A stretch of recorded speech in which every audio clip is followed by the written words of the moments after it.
People think there is something called as negative thought and positive thought. They want to remove the negative thoughts and have only positive thoughts. So, I want to remove negative thoughts. Do not ever go in this direction because what you want to remove will become your quality. Always you will be on it. So what should I do?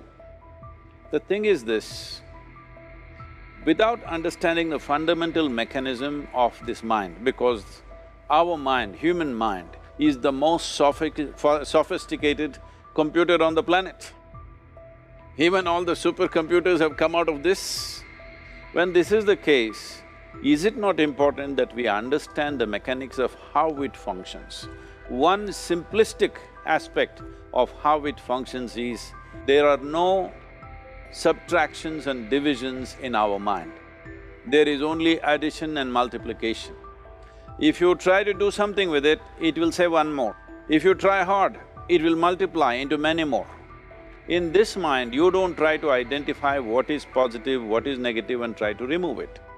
First of all, one needs to understand, this mind of yours, this body of yours is supposed to serve you. The life that you are is important. Body and mind are vehicles that must serve us. If you sit in a vehicle, it must go where you want to go. If it goes to its own destination, what is the point of such a vehicle? It's just a nuisance.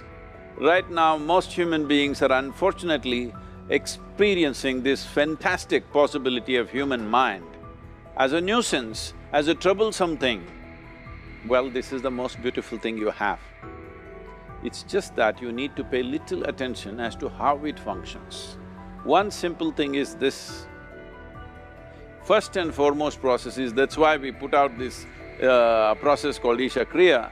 This is to distance yourself from your physiological and psychological process.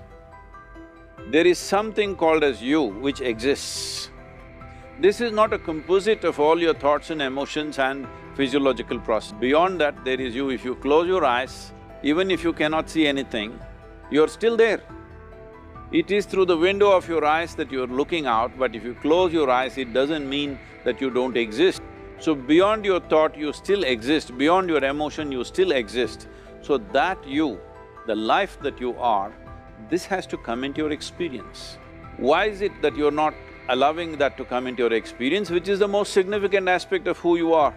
Who you are right now, the most significant aspect is, you and me are alive right now, this is it. What I'm thinking, what you're thinking is not the important thing. We are alive right now, that is the important thing. So, it is important that you focus on this fundamental sense of aliveness within you, and then you will see there is a natural distance between you and your thought process. Once there is a distance between your psychological process and your physiological process, this is the end of suffering. Because there are only two kinds of suffering that human beings go through, physical suffering and mental suffering. Once you create a little space between you and your mind, between you and your body, this is the end of suffering. This is something every human being has to experience and know, otherwise thinking I will just remove negative thoughts and I will have positive thoughts, all the best, it's not going to work 100%, it's not going to work because nobody can remove it, they can avoid it for some time. So when negative thoughts come, you say Ram Ram, Shiva Shiva, whatever you want, but this is just avoiding, it's not gone. The moment you stop that, it will pop back with great force, otherwise it'll come back in your dreams. So it's very important, first of all you need to understand your anger, your resentment, your fear, your anxieties, the negativity that you generate, generally resentment, anger, it is always directed towards somebody. But we need to understand this is poisons that we are drinking and expecting somebody else to die. Just sit back and just concern yourself with something which is a life process, maybe your heartbeat, maybe your breath, maybe just the sensation of being alive. Depending upon how sensitive or how perceptive you are, accordingly, find something. It could be a sensation in the body, it could be breath, it could be heartbeat, it could be anything, something which indicates life to you.